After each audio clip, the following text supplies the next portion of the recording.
So Knute, first of all, thanks for sitting Sure. down here. Yeah. Let's talk about some specific issues, and let's begin with Oregon's economy. Yeah. Oregon's economy is doing great, like most states' Yeah. economy. Rural Oregon's lagging a little bit, Sure. but things are starting to turn around, and yet our deficit continues to grow here in Oregon. If you're elected governor, there's a good chance our deficit could be approaching $2 billion in this state.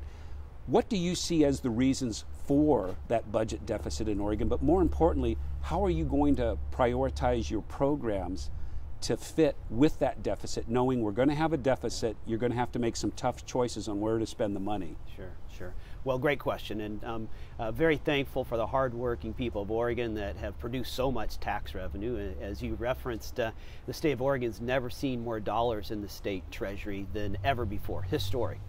Those dollars need to make sure that they get into the right places, so we need to have the right priorities: schools, taking care of foster kids, dealing with our homeless crisis, and importantly, over the long term, we need to control our costs. The costs of our state government have really exploded over the last several years, and mainly due to a pension system that is really out of control in terms of the dollars that's coming right out of the essential services, out of schools, away from classroom learning and into those accounts. And that's a problem that I'll solve as Oregon's next governor. What are some of the ways you plan to solve that? Because that's a tricky one. Yeah. You know, public employee pensions. Yeah. What would be maybe one of your ideas to help solve that? Yeah, I'll solve Oregon public employee pension because it is an issue of vital concern. It should be an issue of vital concern for all Oregon voters. So it should be an issue of vital concern, Jeff, for public employees. If we don't fix this problem, I'm very concerned that the pension dollars they're expecting are going to be worth pennies on the dollar. And it's certainly an issue of vital concern for the 32 fourth graders I saw out in Reynolds School District per teacher. We have to turn this around. So here's my ideas. First, we need to make it a priority. I'll do that by not signing a single new spending bill until I have a PERS reform bill on my desk. And here are the characteristics I want to see of that bill. First, no big monthly payouts. We need to stop the $50,000 a month payouts that we're seeing right now. We need to cap that annual average salary calculation at $100,000 a year. Second, public employees in Oregon need to contribute to their own PERS retirement fund. For the longest time, Oregon's been the only state in the nation that hasn't required that of our government employees. And then importantly, going forward, we need to transition everyone away from PERS into a typical 401k plan. Now, listen, Jeff, that's what I did when I went to the legislature. I didn't take PERS because I thought it would be a conflict of interest if I did so, and I signed up for a 401k plan. It's easy to do. Now, those are the types of solutions we need to get the pension plan back on stable ground, and importantly, get those dollars back into the classroom. Let's move on to another topic, which would be education. So for years, Oregon has had numerous plans to help solve the education crisis in the state, and yet we still have one of the worst high school graduation rates in the country. Why have past plans failed, are not measured up, and what do you plan to do to solve the crisis? Yeah. Well, it's clear to me we have to rescue our kids, our teachers, and our public schools from a classroom funding crisis and a graduation crisis. It is the single biggest failure of Governor Brown is her indifference to fixing our public schools. Now I have a real plan with important goals, but the bottom line is going to take leadership, and leadership means vision. And my vision for Oregon schools is admittedly ambitious, but achievable, and it's this: I'll lead Oregon schools from the bottom 5 in the nation to the top 5 in 5 years. And that's the kind of direction and leadership we need from a governor to fix this problem for all our kids. Give me a specific example on how you might turn that around. Sure. Well, one big important goal is we need to restore Oregon's lost school year. People may not realize it, but a first grader starting in Oregon schools just a few weeks ago, if they go all the way through to 12th grade, they'll actually been in the classroom a full year less than almost any kid in the nation, because Oregon has one of the shortest school years. Now think about the inability or the disadvantage our kids have on getting into college because of that, performing on standardized tests, or even for that matter, getting a good job when they actually graduate. I strongly believe that in Oregon, kids need and deserve a full school year. That's very important to me. Listen, I'm a kid who went through Oregon Public Schools in Roseburg, and it was really my elevator to success, and I want that for Oregon kids. What about the role of higher education? We always talk about the high school graduation rate, but what about the role of junior colleges and colleges here in Oregon? Very important. Higher education is really so essential for a lot of kids, not for all kids. We also need to invest clearly in career and technical education. We all know those kids that when we were going to high school would stay and graduate and tolerate those English classes if they knew they had wood shop at the end of the day. But that's not for all kids. We want to have kids who want to go to college have it affordable to them. And importantly, we need to break down those barriers between K through 12 education in Oregon and higher education. And a great way to do that is dual college enrollment when kids are in high school. The next question is, for the very first time, homelessness is an issue in a statewide campaign, a governor's race, no less. How do you plan to solve the crisis, and what do you think the number one problem is? Why no one's been able to get a handle on it? Homelessness, Jeff, has become a humanitarian crisis in Oregon, a public health crisis, and increasingly a public safety crisis. And I have a vision, and I'll lead on solving this issue. And the vision is this: we'll end in Oregon homelessness by 2023, in the next 5 years. And I'll lead on this issue where Governor Brown has been entirely too silent. Look, this problem is heartbreaking. We all see it almost every day now, not just in the Portland metro area, but all across the state. I feel strongly that in Oregon, a tent or a sidewalk should never be anyone's home, and we need to solve this problem. I have a plan to do so, and it's tied to a vision to really end homelessness in Oregon. Okay, what is part of that plan?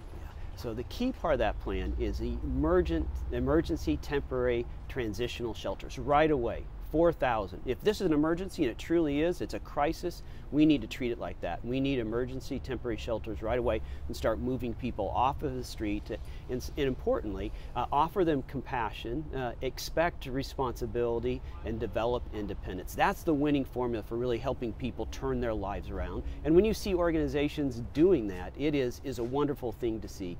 They quite frankly save people's lives, moving people from dependence and illness to healthier living and independence, and that's what I want for Oregon. You know, I did an extensive series on the homelessness a few months ago, and one thing was, it seems like Oregon, Portland in particular, we don't want to borrow ideas that are working in other cities when it comes to homelessness. It seems like we think we have the solution here, of the Oregon solution, which we do to a lot of great problems that we solve. But do you feel we need to reach out more and see the programs that are working in other places when it comes to homelessness? Absolutely.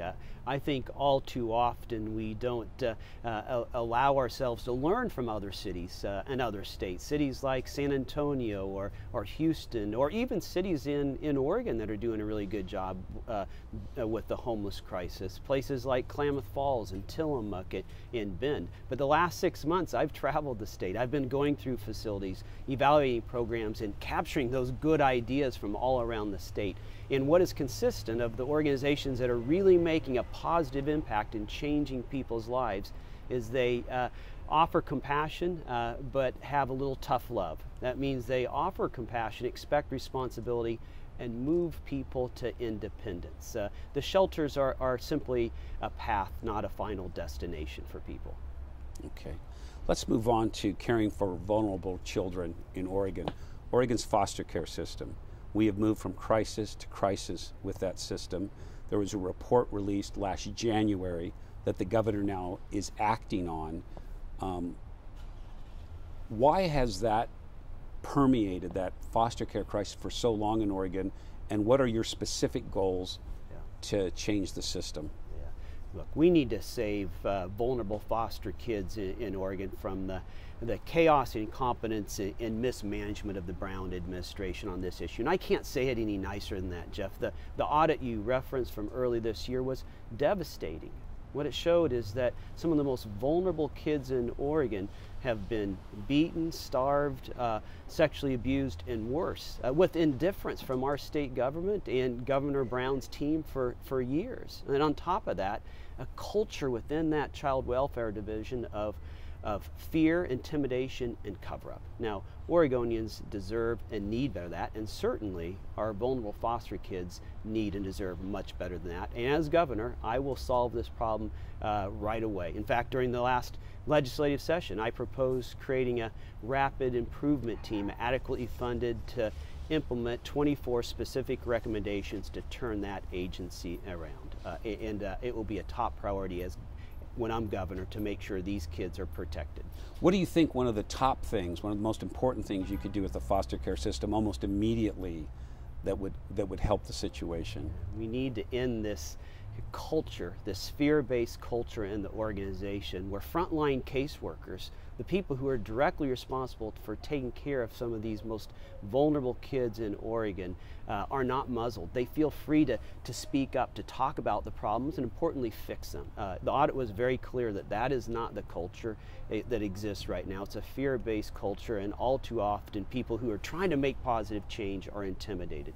No one wants that kind of state government, as governor, I'll make sure that's a healthy, productive culture within not only the state welfare, state youth division, but also the entire state government. Okay, one of the initiatives on the ballot, there's a few, but one that's kind of drawing national attention is Measure 105 that would sort of take away Oregon's 30-year-old sanctuary law when it comes to immigrants. The governor has definitely said, you know, she opposes that. She supports our current sanctuary law. Where do you fall on Measure 105? Yeah. Look, our immigration system is a mess, and it's a cause of both parties, both at the federal level and at the state level, where we have not had clear direction here. I want to add clarity to this situation where there's confusion. And no matter if Measure 105 passes or fails, as governor, I'll bring clarity, and I'll do it by this. First, the first policy with regards to immigration in our state is that there's no racial profiling, absolutely no tolerance for that. And the good thing is we passed a law in 2015 to make sure that that doesn't occur. The second thing is no local law enforcement resources should be used to uphold federal immigration laws.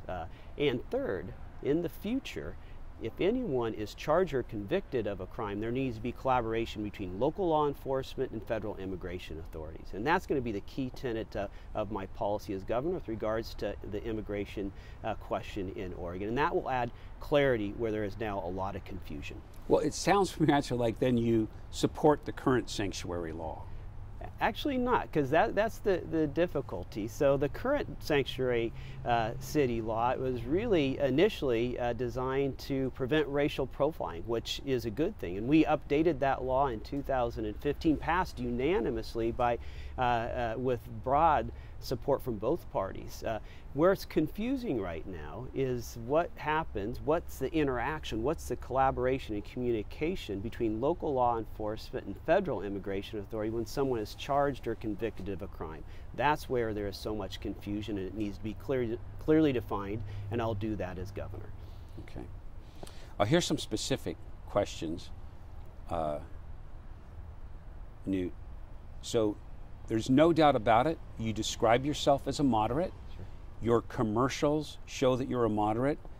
How do you answer your critics on the Republican side who say you're just not conservative enough? Yeah.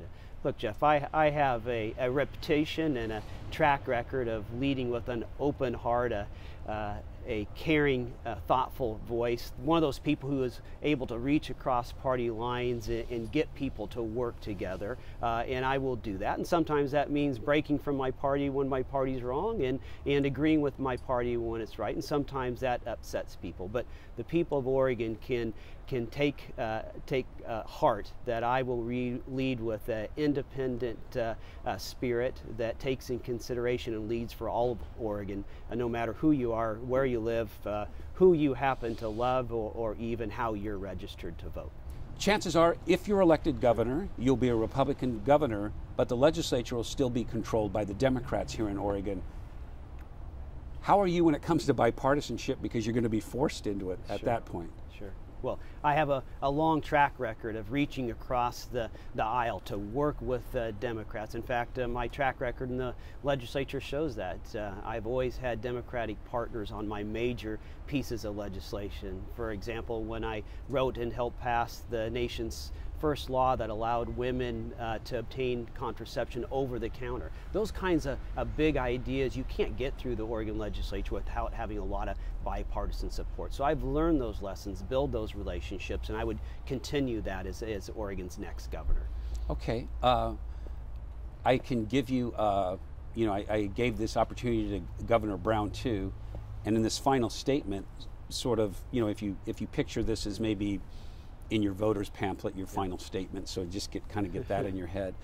But we're living in really interesting times now. There's a lot of anger, there's a lot of frustration, there's a lot of non-bipartisanship, there's a lot of what they call political tribalism right now.